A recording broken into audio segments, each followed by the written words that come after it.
as Tim Cook says, people think that China is about cheap manufacturing. It's the skills they have. Apple would just argue there was no way we could even have started the iPhone anywhere else. All the experts in 1999 were like two things. Yay for global trade. This is what we all want. And also, don't worry. China, they're going to stay a third world dictatorship forever. They couldn't have been more wrong.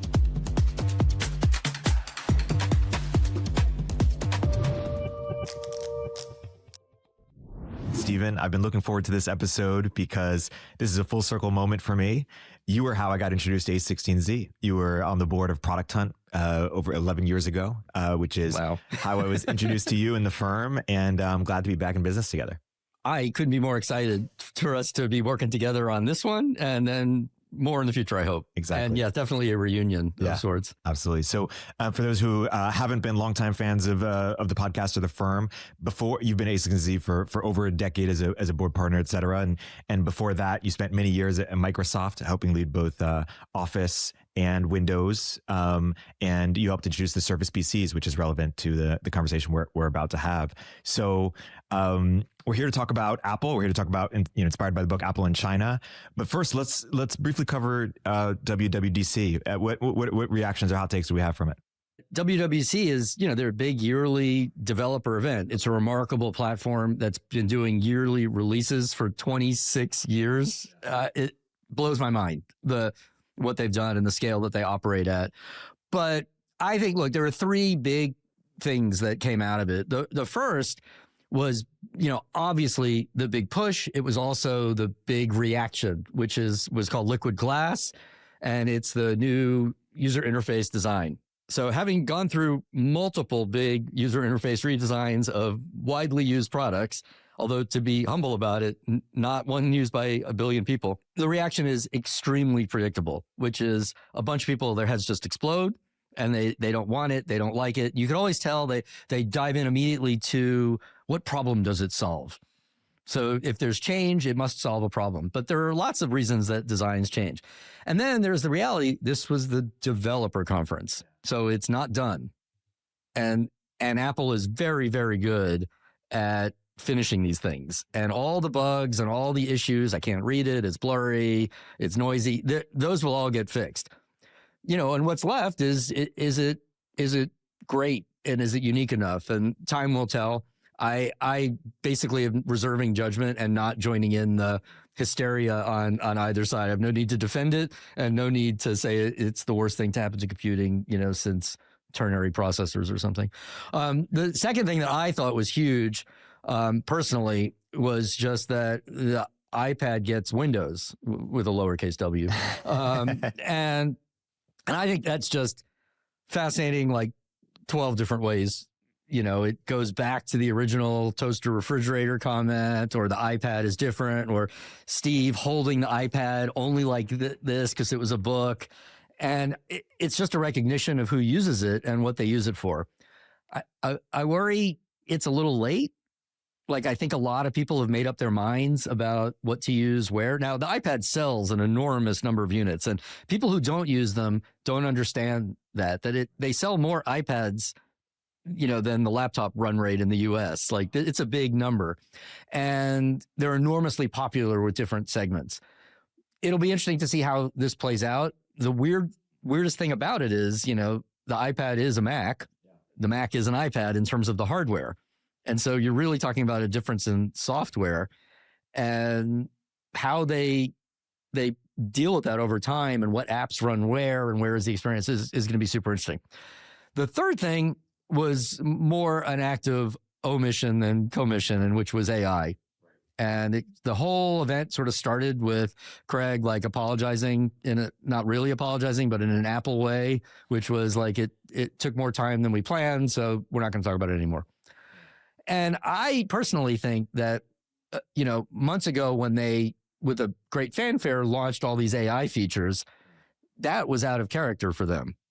They announced a bunch of stuff that they weren't done with yet, that hadn't baked. It was the right stuff, but they didn't capitalize on it, to be polite. And I think what they're probably doing is saying, we're not really good at this pre-announce, Right. catch up to our own announcements thing, which of course I grew up doing. So I'm like completely comfortable in that world of just make stuff up and hope you catch up or people forget. And so I think that they're back to like, we're not the first mover company. We're the first integrator company. And they're going to just sit back and watch the technology mature a little bit more. But they do have a hole in a perception sense, which is Siri and what they're going to do about that.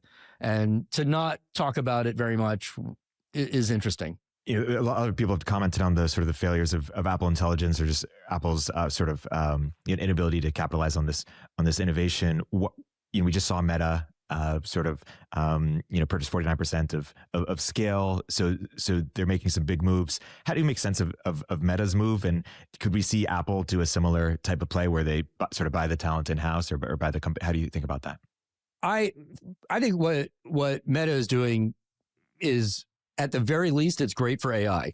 You know, I'll let Meta decide how great it is for Meta or whatever, but it's great for AI. And the reason is that if you go back, the way platforms have been evolving, you know, the era of, you know, in mainframes, IBM had 100%. In PCs, Microsoft had 95%. Then you start getting out there, and then in servers, actually it ended up being like, at best case, 50-50, and it's been downhill, and it's all Linux now. In phones, you have this split, you know, 80-20 globally, but you have to really dig down by country where it's 80-20 the other way. Yeah. And in cloud, it's very likely we're going to end up in a sort of a 40-40-20 kind of world. Yeah. And so AI, it's almost inconceivable that there'll be one winner. And there's the overlay is China and how that plays out. And the mobile industry is a really good example of how difficult it is. You know, the smartphones, so to speak, Japan had this huge lead in this thing called iMode, but it only existed in Japan. And so, like they were leaders in technology and experience. They had all these micropayments, all this stuff, but like it didn't go anywhere outside of the country. And so the biggest risk to AI is that it becomes either someone tries to think it's only one player, which at times the federal government has acted like that, or one player says it should only be us, which there is a player sort of claiming that, or it gets geographically constrained. It doesn't matter which one of those might happen. To prevent any one of them, you just need a lot of players operating at huge scale. Yeah. And so we have, you know, in the startup world, you have Anthropic and you have OpenAI, and you have in the pure open source, you have Meta, you know, and then you have Microsoft and Google. So we have like innovation happening on all cylinders and all fronts, which is great because the competition, you know, is basically making the call that it's going to be one, and it's sort of going to be this government-driven approach. It might not be one company, but it will be one approach that's sort of sanctioned in some way. And it'll be interesting to see how that plays out. So there's nothing better than more and open for AI right now. Well, it's worth just commenting on the market structure point, because when we look back at the last few years of our sort of growth investing in this category, we've been very aggressive, but we regret not being even more aggressive. And because one of those principles was, hey, we want to back the market leader. Yeah. And so when you see a second place company, we're like, hey, it's not the market leader. But in this market, as you mentioned, it's not winner take all, or just the market is so big that even the second place or third place can be, you know, generational companies. Right. And we're not even at the point yet, which is where I believe we'll get, which is the initial go-to-market has all been this cloud-based thing, but there's all these challenges with that, like privacy and security and cost. And so the idea that we would foist variable cost on the entire world of software, very tough for me as a fixed cost, low price volume mindset to think we'll sustain. So I think we're still there's a whole wave of AI on the edge that's going to happen, which only benefits from open. And so there's nothing but positive to say. Yeah. And so I wonder, does it make sense to look at this Alexander Wang or this sort of scale, as something of like a $15 billion acqui-hire of Alex plus the top talent at scale? And if you're Apple, if you're advising Apple, or, do they, or even some of the other big incumbents need to do something similar? Obviously Microsoft, is what Will said with OpenAI to begin with. But if you're Apple, how do you think about how to play here? Well, I think, the two plays or three. One is going to be the sort of the weird partnership dance play that Microsoft and OpenAI have. It seems obvious that at some point, Microsoft will have much more first party software. We have always made our play by just having everything, which is Amazon. And so anything that comes out, they're going to end up supporting, which is just how retail works. Like you get all the cereals, not just Fruit Loops, and then I think there's just where we're going to go it our own way in a sense, which is Gemini taking their approach or OpenAI itself or Anthropic itself. And I think that Apple needs to pick one. They did announce like, hey, you can call any model through our API, but the real thing that Apple needs to do is figure out what model is going to be tuned to run on their unique hardware on the edge and their unique offering or constraint, depending on of privacy and how that plays out. And just to evaluate one of those paths, if Satya could go back in time, knowing what he knows now, do you think he might have done something, or would you have considered doing something different? How should we think about how this has worked out for Microsoft? Oh, these are tricky things. You can't ask me questions about my friends, but I wouldn't, putting it aside as advice, I would say, look, I genuinely, to those listening, I do not know anything that's going on. But Microsoft has been involved in AI research since 1993. They were the first hires into Microsoft research when the labs were formed. I was working for Bill way back then. And, Satya worked closely with those researchers when he was the manager of the Bing team for a while, because that was the cornerstone of what Bing was doing, because that's what Google was doing in, say, 2006, 7, something like that. And I think that I would not be at all surprised. I don't know anything. I swear, people, that there's some first party thing that they're just trying to figure out when and how good does it have to be? Because if you are Microsoft, it turns out that the strength of Microsoft is that you never have to be best. You just have to be included. Yeah.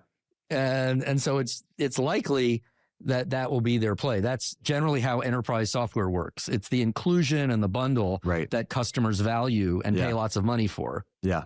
Not being the very, very best at any given moment. Right. It's fascinating how all the big players have kind of sort of crystallized their approaches kind of in response to each other. Oh, yeah. I want to segue to the main focus of our conversation today, which is not a book review of Apple in China, though it's a great book, but inspired by the book. And there's a few things I just want to say. First, just the notion that I believe they said Apple invests $55 billion a year in China. And I think the author said that's equivalent or maybe even bigger than the entirety of the Marshall Plan.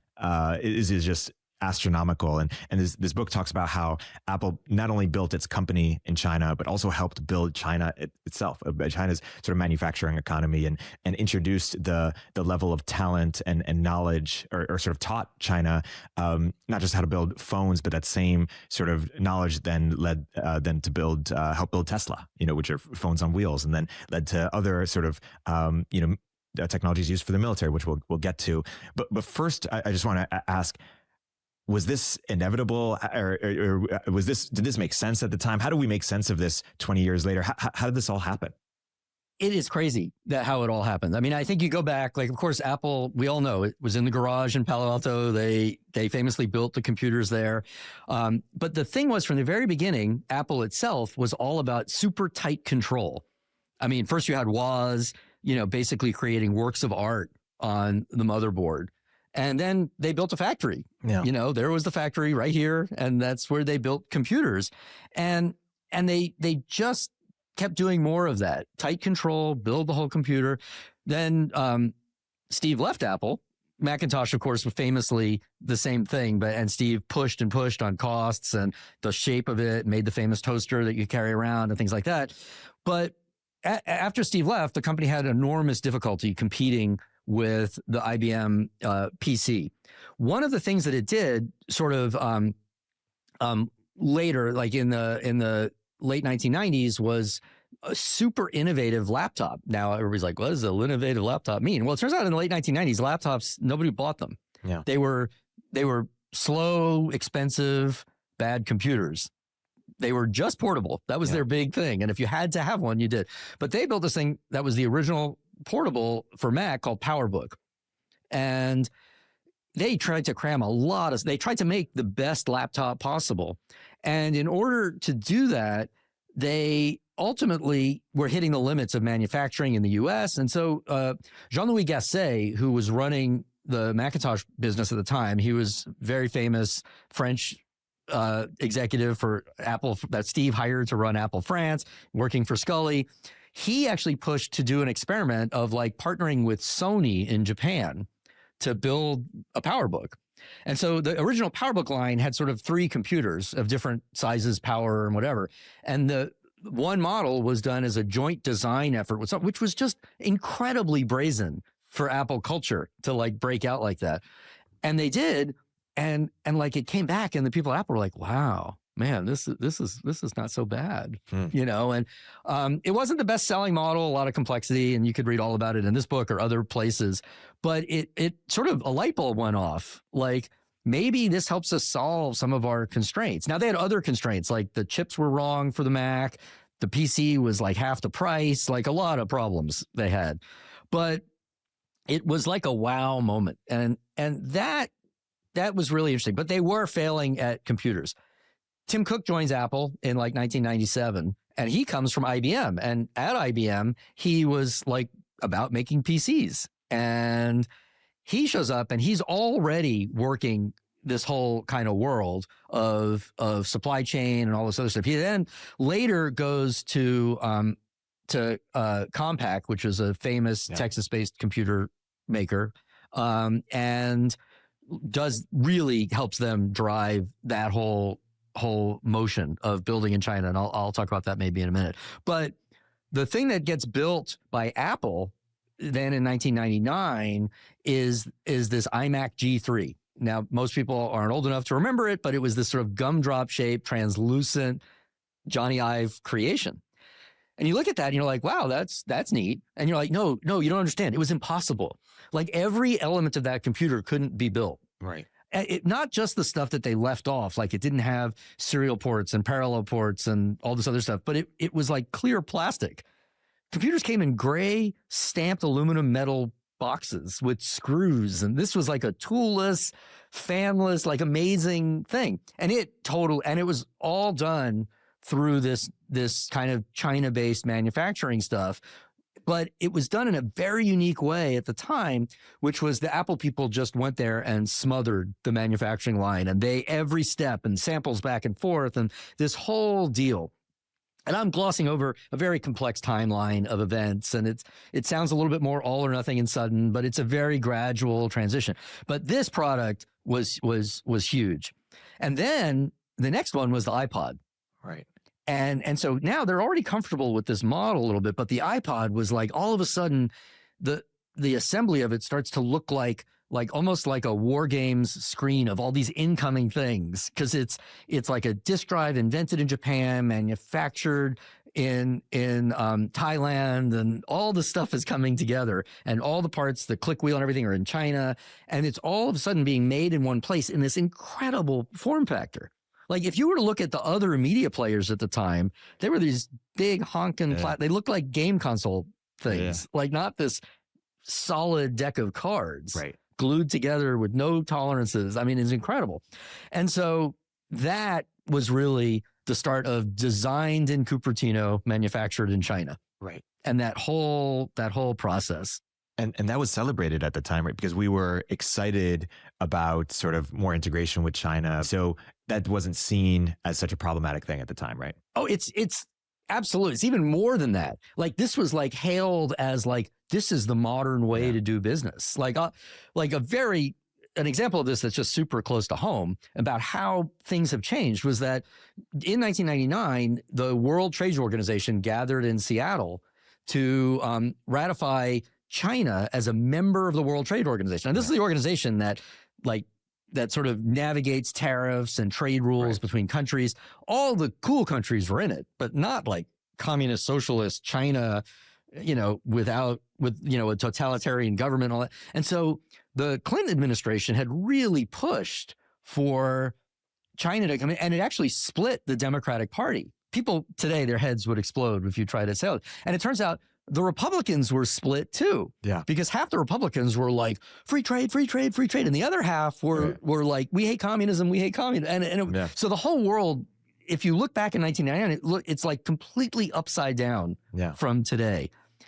And there were huge riots in Seattle. Right. Like the city was like a mess over this moment because it was viewed as this basic, like this pro-business, anti-labor kind of thing, because it just meant cheap outsourcing in China. Now, the reason for that was because that was the whole direction of American business. There's a very famous book in the 80s called In Search of Excellence. And In Search of Excellence is sort of this Jack Welchian GE management mantra of like, what you do is you stick to your knitting. Like you do the stuff that you're good at and you outsource everything else and you figure out that core part of your company. And it was like, that was what you just did. Like you don't have full-time people to water the plants. You don't have full-time people to cook in the kitchen. You don't have full-time people manufacturing. You just do that elsewhere. And that was the state of American business. It was like, let's get into China. We got the support of the president. It's the whole global market. Let's reduce trade barriers between countries. And so it was celebrated as the start of a whole new industrial era. So at what point did that change, both for Apple as a company, that they realized, hey, maybe we have some risks here, but also from a geopolitical standpoint? Was it when Xi came to power? Was it when Trump was elected? How did things start to change? It helps on this one to go a little bit backwards. Sure. I think too, because before we get to like, when did Apple recognize, we should say like, there are other examples of everybody doing this. And the reason it's important is because it contrasts with Apple, which is the PC industry created what enabled Apple to do what Apple did. So Apple was on this path of like, let's manufacture in China and let's keep very tight control. But the PC industry had a whole different approach, which was this much more classical In Search of Excellence outsourcing method. So, Dell and Compaq, which were the two big makers with IBM, were in Texas. And, Michael was building PCs in his dorm room, and then they had a factory in Texas. Yeah. Compaq were some business guys who like built a whole factory in Texas. And the parts were being flown in from wherever they came from. Disk drives from this country, CPUs from Intel in the US, whatever, cables from China and stuff like that, and assembling them in the US. But the problem was they were all standard parts. Like when you bought a computer from Dell and from Compaq, if you open them up, Intel processor, Seagate disk drive, also from US, and so they were really not competing on who could buy those parts and put them into a gray or beige box more quickly. They were competing on the other 3 Ps of the marketing mix, which is price, place, and promotion, not just product. And so if you go back to In Search of Excellence, well, the idea is, since we can't compete on manufacturing, let's just make it as cheap as possible. And so Compaq led, and they were making the cases for Compaqs, which were these like 15-pound aluminum, like they were like shipping containers basically that held the PC. They were making those in China. So it was the biggest, heaviest part. So it sort of made sense to see like how many parts could we get in the box before we ship the box to the US, which was 2/3 of the market. And so they just started going to these assembly plants and they went to one and said, we want you to build our PC. And they said, you got it. Because these guys, they are hungry. Yeah. They want, and they were just having the ability because of WTO and all this other stuff to like open up and just do business. And so they were like the capitalists in South China. And so they were like, whatever you want us to do, we're going to do it. And so Compaq being very, they want secrecy and intellectual property. So they were like, we'll build you a building. And so all of a sudden Compaq had like a building that was theirs. And then they went to Dell, and they're like, we'll build you a building too. And also, there's this other company that makes music players. They have a building over here. And all these makers were starting to serve multiple PC companies. And then the PC companies were like, hey, this is kind of working for us because we're crushing Apple in the marketplace. And our PCs are getting cheaper and people are buying more. And the Windows 95 thing is taking off. Everything is just dandy. And so they started just like saying, hey, we don't even need engineers. Like whereas Apple was like flying more and more people to do more and more advanced stuff, they were like more gray boxes, more interchangeable parts, more lower cost. We'll just keep selling more and making it up in volume. And that's exactly what was happening. And so these people, which were called ODMs, original design and manufacturers, were saying, you just tell us roughly what you want, we'll make it. Yeah. And so you'd go to meetings with them and they would just show prototypes of all the computers they could build. And they would just, you pick, you want this one, and they're like, well, a little taller, smaller, thicker, thinner. We want to be able to swap out graphics cards. Yes, yes, yes, and yes. And here's the Dell logo on it. And then they got very, very good. So they were effectively moving up the stack and becoming product makers and designers. And the reason is very simple. They also couldn't compete on labor. Like the way that the government was working, the socialist part of this experiment was you can't live anywhere you want in China. You live where you're born, and if you want to move, it's a whole thing. You're not allowed to just move. But what China was doing was taking all the hundreds of millions of poor people and letting them live temporarily in all the factories of all kinds, clothes and cars and computers, whatever, and live for part of the year and then bring massive amounts of cash back to the rural. And that's how China lifted 1 billion people out of poverty. Yeah. Well, those are all the same workers. So you can't get a better deal on labor. Right. And then you're all going to the same ODMs who are building the same factory. So it's hard to get a better deal on that. So the ODMs were just, in order to compete, they were moving up the food chain. And the American electronics world, whether it was TVs or whatever, we're like, yeah, or Japan with doing it with Sony. We're like, we love this. Just keep showing us more stuff we can put our name on, and we'll just focus on sales and marketing and distribution and branding. We're awesome. And so the start of all of this was really, and by the way, like little things, like there were all of a sudden 50 different music players. Yeah. Because all that knowledge was distributed throughout all these makers. And so it was very, very interesting. Now, what was really going on, and so what's it like to visit one of these ODMs? Like these guys are crazy. Like, so you think like when I first went, they're like, you've been there a few times? A bunch. Oh, I lived in China, like in 2004 even. And that's all I did was visit all these people all the time, and the government, and we go on forever about it. But the thing about these was, you'd think you'd go and it's like a factory, like how exciting. And I've been to like car factories and washing machine factories because they're all Microsoft customers. So you go and you visit them and they all show you plants and stuff. And, you go and like all of a sudden you're like, oh my God, this is like a hospital. Like, and I'd been to Intel, which is like an operating room. Like it's all bunny suits and all the, but this is like, they're just jamming parts. It's the same thing I do in my living room when I buy a PC. Like I'm just putting all the parts here. But they, these things are football field size. And I should say, just for a baseline, I did summer jobs at the factory that built intercontinental ballistic missiles and surface-to-air missiles in Orlando. So I've seen big, giant factory floors before. There are like thousands of people on hundreds of acres of assembly, and you just watch like computers flying off. And so the owners of these are very proud, and they take you on tours. You go and you meet the CEO, founder of these ODMs, and they take you on the tour. They show you everything. They show you every step in the line. And then they show you the one you're allowed to see. Yeah. So like I was at Microsoft, I couldn't see any of them. But I could see, he was very proud to always show me like one step in the process. And that was the step when they attached the Windows logo to the PC, something Steve Jobs would never have allowed. Yeah. But the Windows logo meant it was a legal copy of Windows. The whole reason I moved to China was because they were stealing Windows and Office left and right. And my job was to sort of somehow help to see if we could stop that. But they were very proud and very legal about that step. Yeah. And so I have lots of photos of stickers being put on computers. And then you go outside and he goes, that's where we make HP laptops. That's where we make, and this is where we make those other laptops that we're not allowed to tell you about. And that's the difference. And what was going on in the Apple building was just super important. Right. And that's where we get to the answer of your question. Like the Apple building was like, fast forward a little bit, and they're building what became the MacBook Air. Yeah. And so like the MacBook Air goes back to the original PowerBook 100 experiment, which was how can we take what basically suck, which are laptops that Windows people use. Like give you an idea, like when the MacBook Air came out, the typical knowledge worker in a company was traveling with about 6 pounds of computer gear. Yeah. Which was a laptop. It was probably 1.5 inches thick, 9 by 12. It had one of these padded laptop cases that you sometimes see.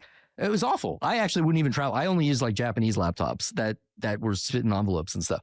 And then they would Apple was building the MacBook Air, and so now we know it was this machine milled aluminum chassis in that building that they showed us, and And it was like remarkable. Yeah. Now, Steve held it up and put it in an envelope, and everybody, ooh, it fits. And I'm like, my Sony fits in an envelope, but my Sony was $3,500 made by hand in Japan. Yeah. And this was kind of a miracle. And the problem was that the ODM who was on tour with me, we went up. So this is what happens. You go on the tour, they take you up a secret elevator, and then it's like you're literally above the factory. And all of a sudden I'm like in a Bond movie. and like the elevator door opens and you're in this football field size office with like a tea ceremony room and like weird ancient suits of armor for art. Were you ever terrified? I was completely terrified. I'm like, oh my, and of course no one ever gets hurt. But like, what the hell? Like, I'm like looking, is there a stairway that's going to turn to a slide and I'm going to end up being eaten by Chinese sharks or something?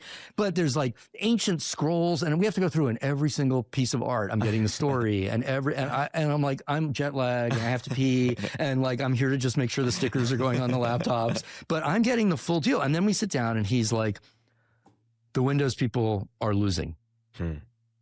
That's me. Yeah. And because I am building these great things. And then he shows me prototypes for all these Windows computers. So these are the ones that he built without any help from the Apple people. Wow. And he's like, we could build these, but we can't convince, Michael or Compaq or anybody to build them. They're too expensive or whatever. I can make them cheaper. But I also, and this is where they get candid, it's like, it's very difficult to work with those people. They don't give him any degrees of freedom. He can't be creative, but he also can't move up the stack. And the PC people just wouldn't do it. And so 2 lessons from that. One is that Apple taught them how to do this. Now, they didn't plan on doing that. Right. But osmosis happens. Yeah. And they got all these skills. And then the other was Apple was still going to uniquely do it. And no one else was going to come and invest that money. Now, we were there also at one point to help get Surface built. We were actually doing it to solve the problem. The reason Surface exists is because the PC makers wouldn't build like an aluminum computer, basically, or an all-in-one for that matter. And so like we did a whole different approach to metal. We actually built a whole metallurgy plant to do injective magnesium alloy for the original Surface computer that ran NVIDIA chips and all this other stuff. And then, and we were willing to make cases of any size or shape for the OEMs, but they just saw it as a niche. And so so the PC makers just continued to stamp out routine things for at least 3 more years until Intel finally invested a bunch of money in the OEMs via pricing to get them to build what today look like laptops for Windows called Ultrabooks. Yeah.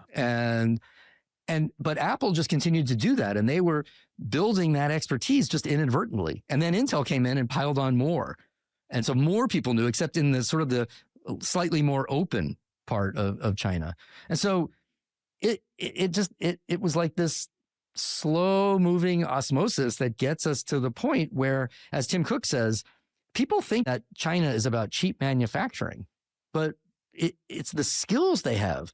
Like, nobody else in the world could run 500 prototyping aluminum milling machines at one time and produce the right defect rate and save all the waste and develop all the stuff, all these things. Like when we were making Surface, you have to use all this pressure sensitive adhesive and keep all the things together to make it USB thickness. And like, nobody here knows how to do that. They were telling us what they were doing. Yeah. And that is what happened. And it was not a design. And that's one of the differences I have with the book. The book is clear. It wasn't on purpose, but it still makes it seem like we could have stopped it at any point. And not only do I not see that we could have, there was no interest in stopping it. Like for the global view of trade, it was working exactly as planned for everybody. Yeah. And so let's get back to, when did that start to change? I don't know if it's going to the book or someone said, hey, China has Apple by the balls or has us by the balls. Let's talk about that. And when did we realize that happened? At one point, it's the point of no return. So the point of no return was basically, I would say 2 years into the iPhone, the scale was such, there was nowhere else. I'm sure Apple would just argue, oh, there was no way we could even have started the iPhone anywhere else. And I can tell you, like Surface, there was no chance. And that's a low volume product. Like there was no chance. And most things are very low volume which makes the non-recurring engineering costs much higher. So even more impossible to build it. All the startups, you can't even consider doing that. So I like the point of no return happened so long ago that it's sort of a weird thing to think about $50 billion a year in investment, because that's not what did it. What did it was this unique blend of socialism or totalitarianism and entrepreneurship. Yeah. And that's the thing that all the experts got wrong. All the experts in 1999 were like two things. Yay for global trade. This is what we all want. And also, don't worry. China they're going to stay a third world dictatorship forever. They couldn't have been more wrong. And frankly, that's how I felt living there. Right. Like, I was like, it does, like, yes, obviously it feels totalitarian. Like you turn on CNN and you're watching and then it vanishes. And you're like, well, that was weird. You try to connect to a website randomly from the link and you can't see it anymore. And there are all these people that work for the government in our office and I can't talk to them and I don't know why they're there and I'm their boss. It's super weird. Like there's a lot of stuff that as an American, you're like, this is just kind of strange. But you go to the ODM, I could have been visiting Kimberly-Clark in a plant or Kellogg's. It looked like a factory with a person who was like, just tell me what I can make and sell. I'm there for you.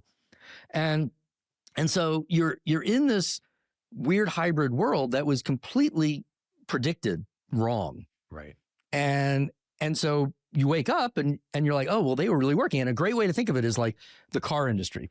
So the car industry, there was no auto industry when I was living in China. All the cars were Volkswagen or Mercedes.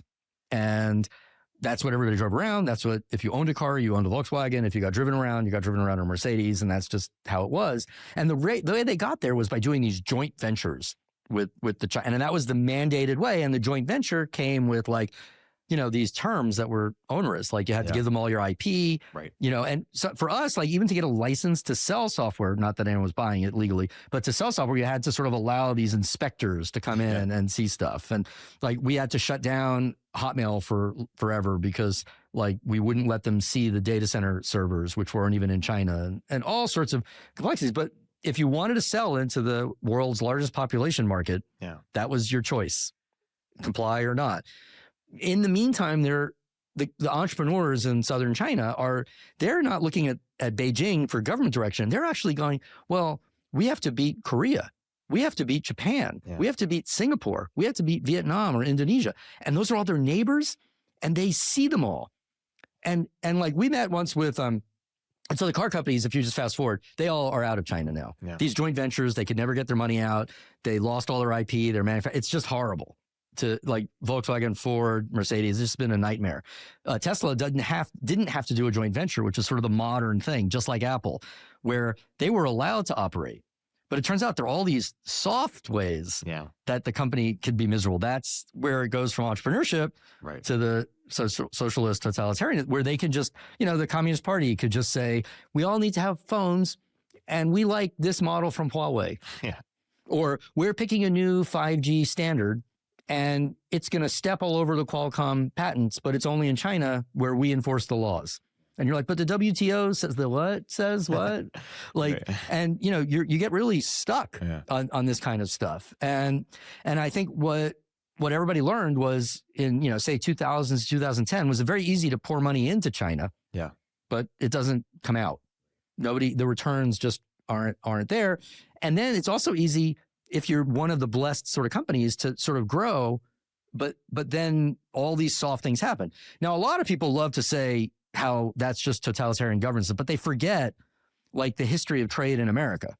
Like it's actually, or we talk about the EU a lot, but we have a lot of these soft things too. Like when San Francisco County wants to buy fleet vehicles, they just say, well, they have to be American cars. Like they don't even think about it. They're like, step one has to be an American car. And when the Defense Department buys stuff, like there's a massively 1,000-page list of all the things that you have to check off in order to be sold to the Defense Department. To the outside world, that looks like safety and security, but it also could be viewed just as much as protectionism. And it's just two sides of a coin. Okay, so the when we look at Apple's dependency on China, when does this go from sort of, okay, this is great to, okay, this is actually an existential risk for the company, or would you say we are there yet, or how is this developed, into the current era? The easiest way to view the wake up call is through the lens of COVID. Right. I think, which is all of a sudden the entire world learned that this global system, while great for prices, great for in search of excellence, focus on what you're knitting and what you do well, it turns out it's actually pretty fragile. Yeah. And it's fragile because there's single points of failure all over the place. Yeah. And in this case, the single point of failure turned out to be like, well, you can't go if this city is closed, no one can go into the factory. Yeah. And then if transit is closed, then the stuff can't make it. And so I just think COVID was the wake up call for the whole system. And of course, at the national security level, it's massively important now because, you can't afford to have a nation shut down. Right. Because of these things. And if all the technologies are based on chips, which are assembled in one place and packaged by these people who have all the skills to package them, that you go, well, that's sort of a problem. Now, the Defense Department long ago figured this out for like guns and rockets. Like those are all made in the US. Like, the military sidearm is a Beretta pistol, which is the oldest company in the world in Italy. And, the first thing Italy did to win the bid was set up a factory in the US. And so good news, we have plenty of sidearms that we could throw at the drones or something, but drones is the opposite end of the spectrum. Like all of a sudden drones are the most important thing. And like all of a sudden we were like, we don't make the drone. We don't make any of the parts for the drone. Yeah. And they're all made. The only person who makes them is our enemy, so to speak. So this seems to be a problem. And so let's say Trump brings you in and says, hey, I've noticed that nearly all of computing is, every level of stack is done in China and Asia more broadly. And I'm trying to sort of decrease our dependencies. Microsoft man, what should I do? Well, obviously, there are much smarter people who know more and have much more at stake than I do trying to solve this. I mean, you have to do it. Yeah. Like the thing is, it goes against all these academics that were experts in 2000 that said it was good. Yeah. But they didn't think about all of these. Like nobody thought that the dependency would be on sort of the replacement for the Soviet Union in terms of longtime enemy. And so no more would we be dependent on the Soviet Union for something than we would be on China. Like there's no choice in that matter. Now, hopefully our détente with China is already vastly more open than anything that up until 1990 that the Soviet Union was. So we're in a very good sort of peaceful situation there, but that doesn't change the posture. Yeah. And so, Apple is like doing this experiment. It's obviously more than an experiment to build in India, which solves their problem.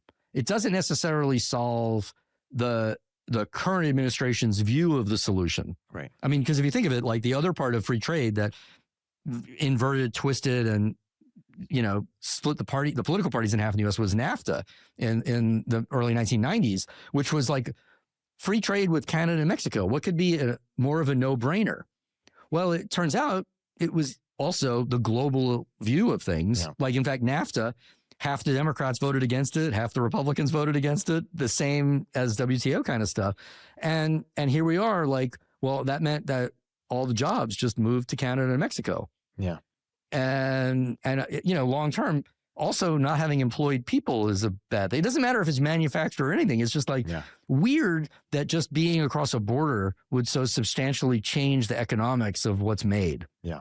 I mean, especially when you literally just drive the parts back and forth through Texas. Yeah. It's kind of weird, or Minnesota or whatever. And so I think this reset is happening broadly. I don't like the idea that the people who are very much in favor of this global world sort of ignore inherent risks of the polarized world, but also just immediately jump to no one's going to pay $5,000 for an iPhone.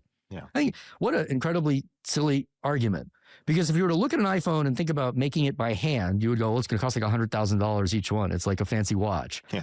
And so the reason that it's $1,000 or $1,500 or whatever is because of the innovation in manufacturing. So all that needs to happen is like another step function change in manufacturing. And of course, for decades, that's all Apple woke up and thought about. So they remained that whole operating mode of Apple's of sending zillions of people, being on the factory floor, design. That's what they do. Yeah. They rely on skills, but they are there inventing these things. Yeah. And so, if you look at, the Apple Vision Pro, like it has all these lenses and they were on top. They made all of that stuff. And so what they're going to do is they're going to focus on, okay, if we have to do this, we're going to also end up with giant factories of robots or better automation or new packaging technologies that don't require as many steps, all this stuff that they've already the world leaders in. So you're sort of optimistic or that this is a solvable problem that the Apple can decrease its dependency and figure out whether it's friendshoring or something. I think everybody is it's easy because of the book to focus on Apple. Right. But everyone's in this situation. Everybody Tesla, faces this problem. Yeah. Like, even if you make cars in Detroit that are really manufactured and assembled in Canada, like where do all the in-dash electronics and all the car computers come from? Right. They're just flown in on a plane to be glued in. And so I'm not just optimistic. I mean, this is literally how innovation happens. Yeah. Like innovation isn't invention. Invention is like was just sitting around thinking what would be really cool to make. Yeah. But innovation is like, this is the constraints that I have to work in. Yeah. Like I'm going to solve this problem. And nobody loves to do that more than engineers. Yeah. And so like if you're a packaging engineer, like in the software, hardware, motherboard, like this is like you live for this. How do we reduce the steps? How do we reduce the components? How do we cram more into this? Is like your whole focus in life. It's your mission.